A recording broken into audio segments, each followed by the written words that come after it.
Broadcasting from the business capital of the world, this is the Podcast Business News Network.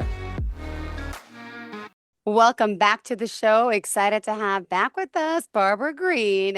She's our certified orofacial myofunctional therapist, talking to us today live from California, but she's helping people all over the world. Tonguethrust.com is the website. Thank you for being here again. How are you today? I am good, thank you. I appreciate you asking. Happy Thanksgiving. Oh, thank you. Happy Thanksgiving to you as well. We're excited you're back to help talk to us about all these exercises that you're helping people with, and whether it's a child, an adult, but helping with speech. As you mentioned, this stuff is not taught in medical, dental, orthodontic school, but a lot of people need this type of help. Myofunctional therapy. You say it can even stop symptoms of sleep apnea, right? Right. So I will share a screen if you can let me do that. Okay, please, absolutely, bring it on.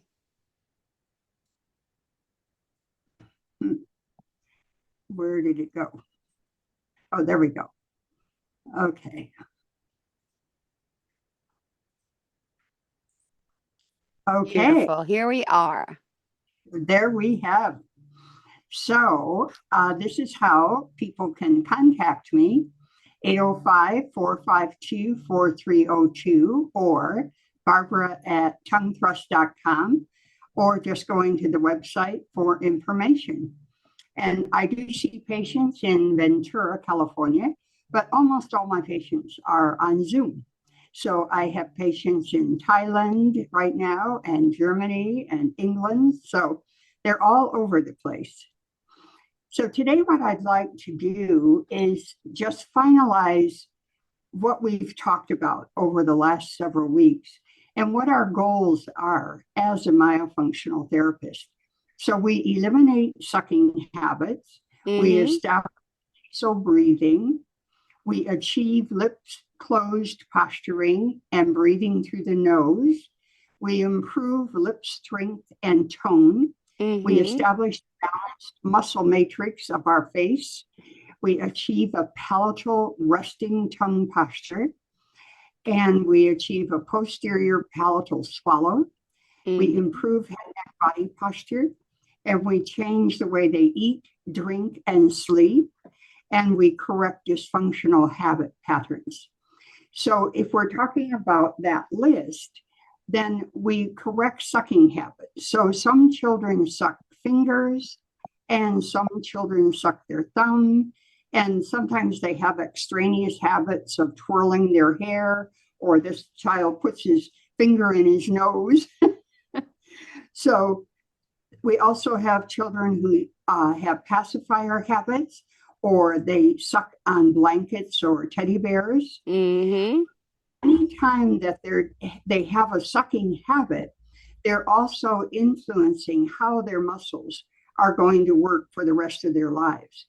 So if we look at this picture, we see the thumb in a diagram of a person's mouth, and the tongue should be totally across the top of the mouth. Well, when the thumb is in the mouth, or fingers, or a pacifier, you can't. There's no way for the tongue to be where it's supposed to be. So as a result, it learns to work down and forward, and it can affect the way that the teeth are coming in. So this person's tongue is causing what we call an open bite, and it also causes the teeth to be more narrow. Then we want to establish nasal breathing. Mouth breathing is not a good habit. You should not be breathing through your mouth during the daytime or at nighttime.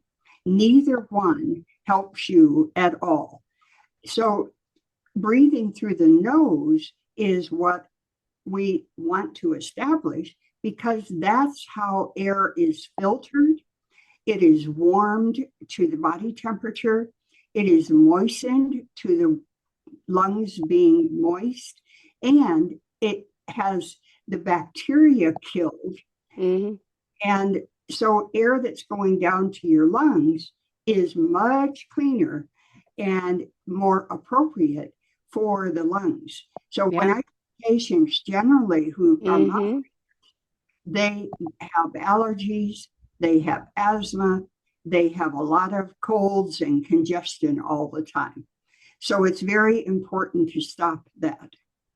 We also look at how the lips are when a person is a mouth breather or when they have muscle dysfunction. So here's this person when we started his therapy, and notice the full fat lower lip and the shorter upper lip. Whereas after the therapy, his lips look much nicer. Yeah. Of course, he's sitting with his mouth closed. Here's Mm-hmm. another person before and after. And again, you can see the really fat lower lip, the short upper lip, and she looks so much better. And notice how her face has changed also. Wow. You know, her face is much more shapely. It is. It looks thinner because, yeah. Mm-hmm. I guess I got some pictures in the wrong That's okay. They're sideways. We can My, still my figure it out. apologies. So this is just showing someone who's a mouth breather, and now she is not. But and it's also showing how we establish a balanced muscle matrix. So what do we mean by that? We have large muscles here in the side of our face called masseter muscles. We have a big muscle over our ear and our jaw joint called the temporalis muscle. And then we have muscles inside our mouth that are under our cheekbones. And those muscles should work as a team because then your jaw joint is being supported and protected. And you are also protecting your bite. And the muscles then are working to keep your throat open at nighttime, Mm-hmm. sleep apnea. So these are just some exercises that we do with tubing and with a wafer that is a flexible piece of plastic. And here's another wafer that we needed to add some pieces because we need to put pressure on the teeth to work continually and functionally together.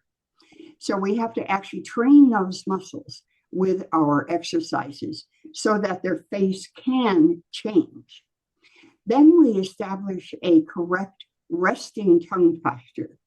So here's drawings of the inside of the mouth. So here would be the top of your mouth or the palate. The lips are out here. And here's the tongue. And then here's the teeth. So in this person, the tongue is totally incorrect. Oh, wow. This is Oh. should be. So the lips should be closed, the teeth should be slightly apart, and the tongue should rest across the top of the mouth when you are not talking or laughing or putting food in your mouth. So this is how you should be 24/7 when you are not doing those other things. But here's a person that when they're at rest, their mouth is open and the tongue is forward. But this is a person who is correctly using the muscles with the mouth being closed, and she has nice facial form. Beautiful. So then we want to establish a palatal swallow. People don't realize that they swallow as frequently as twice every minute of their lives. And that's during the daytime. And then they swallow once a minute every night. So all of those hours, our tongue should be across the top of the mouth like this. And then the back of our tongue should be touching our throat. So we actually stop breathing for the second that it takes for us to swallow. And our teeth should be together when we're swallowing, and our lips should be closed. But a lot of the people that I see, their tongue is not against the top of their mouth correctly and goes between their teeth instead. And the back of their tongue is not functioning correctly at all and is not going back against their throat to, and so they end up swallowing air, and then they have all sorts of digestion problems. Their teeth are separated when they swallow, and they use their facial muscles when they're swallowing to help them. So here's a person with an open mouth swallow and a person with a closed mouth swallow. So it's very important that we establish that, but the only way you can do it is with an exercise program that actually teaches them how to do that. So then we look at head, neck, body posture. And with head, neck, body posture, it is so critical that we realize that our head being tipped to the side all the time is not really correct posture. This is the same patient after we've taught her how to have good posture. And here's another patient, and we see so frequently that people, and especially in this day and age with all of our digital things, with iPhones and the computers and laptops and iPads, now the posture of the head and the shoulders are so much worse. And instead, we want to have a nice straight head posture and our shoulders back. So having correct body posture is very important. And we also need to correct any sleeping habits that we have. So here's a patient of mine, and just to get air to breathe with, this is how he has to sleep. And thankfully now, we just had his tonsils and adenoids taken out, and we are doing his therapy. And now he's sleeping on his back with his mouth closed. And so he completely changed his sleeping posture. So this is how a person should sleep. They should be sleeping on their back, and they should actually have a smaller pillow under their neck instead of a great big puffy pillow, because the head should stay in alignment with the body and not be pushed forward. Okay, so we want to keep the head and body in alignment. And so stomach sleeping is the biggest no-no. The side sleeping is still a no-no, but if you're side sleeping, you should be sure to have no hands under your face or under the pillow, no arms up under your face or under the pillow, and no pillow on the face. So the pillow should be back here and up the side of the head. Got it. You should also sleep with a pillow between your knees so that your body is in more of an alignment instead of putting pressure on your face. Got it. Got it. Sleeping habits are very important. Oh, yeah. See, my son does that back neck thing. He's 9. It scares me. Yes. And unfortunately, it's difficult to correct everything unless you're also correcting everything else. In other words, I'm correcting their breathing, I'm correcting their tongue position, how they swallow, how they breathe, teaching them to breathe through their nose.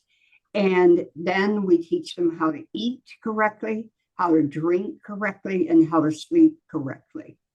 Then we also have to get rid of bad habits. So bad habits can really help to ruin your face and your head, neck, body posture. And one of the biggest habits we have is leaning on our face. So any type of leaning is a no-no. So get your hands away from your face, everybody. And that also includes poor body posture when you're sitting in a chair or on the couch. So body posture needs to be correct no matter where you are.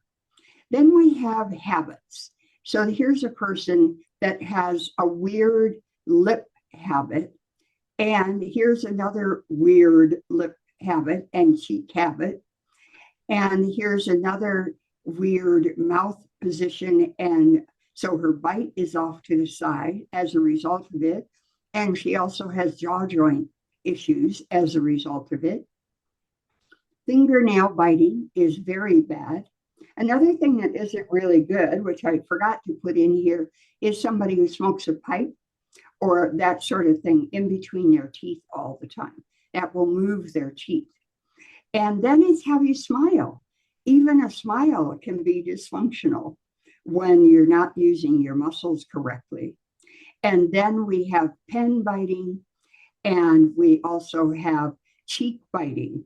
So all of these habits, there's also lip biting, and there's the use of our cell phone.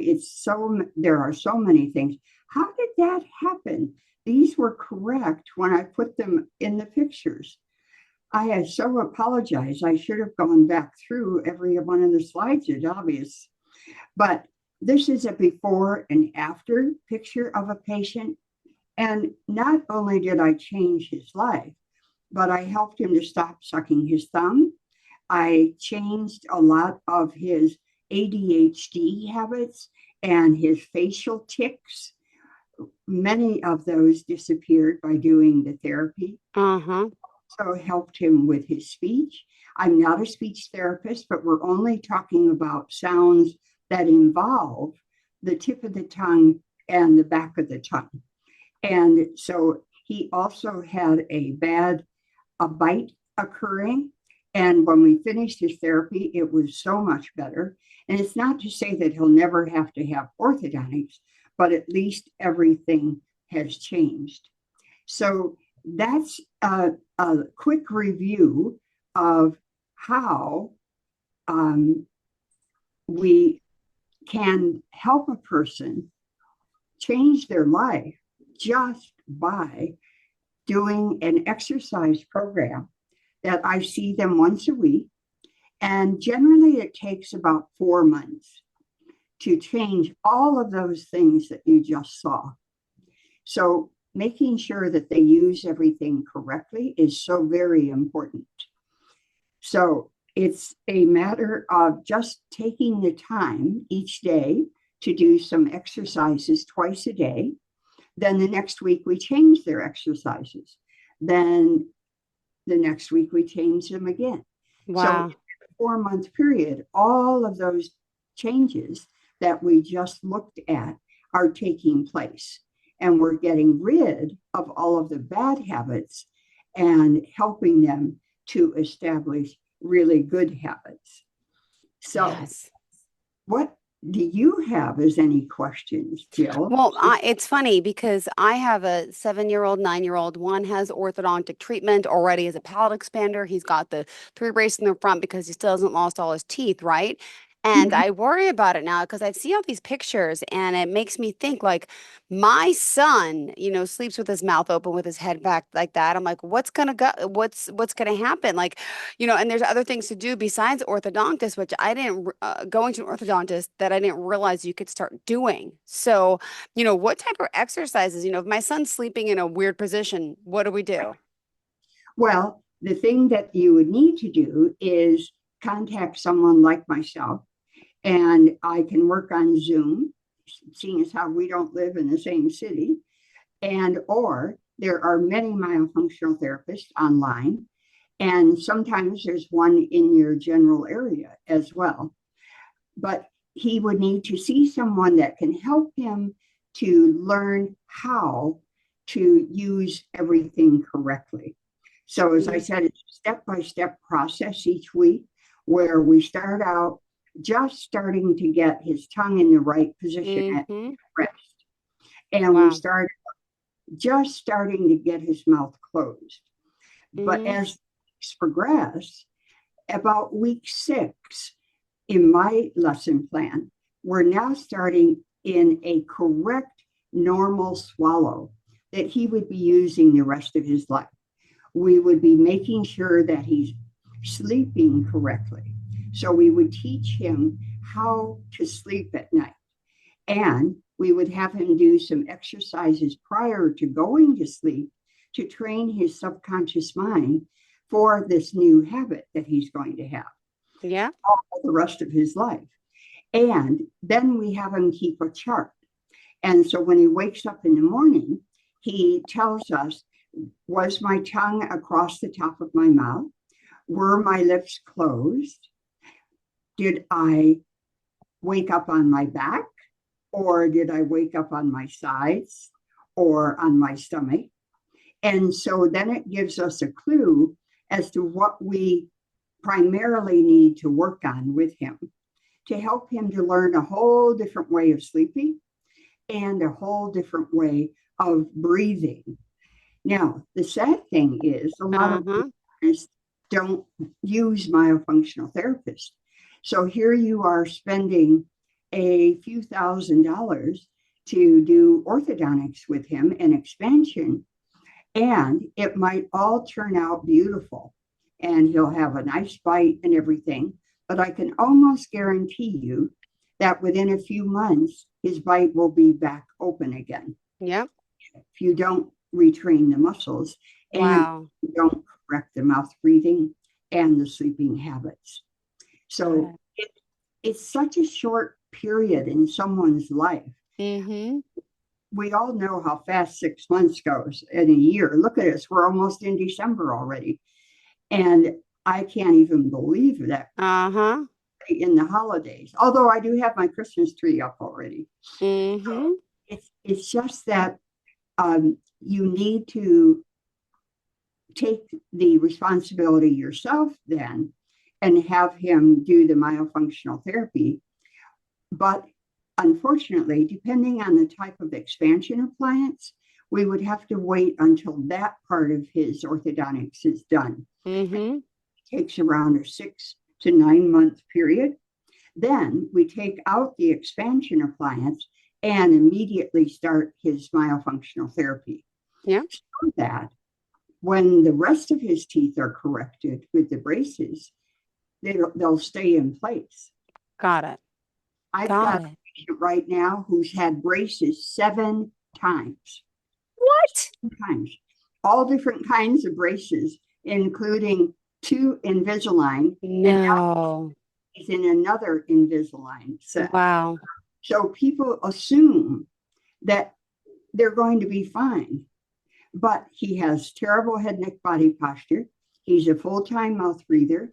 He swallows incorrectly. He speaks a lot of his words incorrectly. So it's going to fail again if he doesn't complete a myofunctional therapy program. So it's very sad that that's the case for a lot of people in the world today. And it doesn't matter where you, in fact, I just got an email from one of my patients who is in China and just checking in with me saying how well he is still doing and how am I type of thing. And letting me know that now he's moved to Prague. He works for an American business, but he works all over the world, it's obvious, with his job. So he's now in Prague. So it's interesting how easy it is to actually correct all of the things that I talked about. And there's even more things to talk about. Well, those are the main things. Well, and just to let people know, if you are tuning in, Barbara Greene, obviously she can be reached here at tonguethrust.com. And she is here helping so many. And you could be anywhere. As you say, the potential of the human body is infinite. I love that, right? You said that before in your quotes on the show. And clearly I love that you remember that. I do. Because it's the truth. The potential of the human body is infinite or limitless. And it's so exciting to see a person totally change in front of your eyes as the weeks go by. And they feel different, they look different, they act different. I mean, you have a child who has ADHD type symptoms, having trouble in school, and you do the myofunctional therapy and it changes all of that. I mean, is that amazing or what?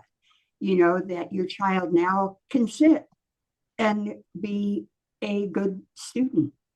It just means that before, all of his body was working incorrectly, and now his body is not. It's working correctly. Perfect. And so, yes. So hopefully someday I'll see your 7 and 9-year-olds. Thank you so much. You have a fantastic day. Always a pleasure having you here. And we'll look forward to speaking with you again. Thank you, Barbara Greene. you. I appreciate Bye, it. darling. Thank Bye. you. Bye. Are you looking for even more of the podcasts and hosts that you love? The Podcast Business News Network is proud to announce that you now have even more ways to listen live. Check out the MyTuner Radio, online radio box, and Simple Radio apps on iOS and Android, or find us online. Search for Business News Network on mytuner-radio.com, or search Podcast Business News Network on streama.com and onlineradiobox.com/US. Take your podcast on the go and don't miss a minute of the action.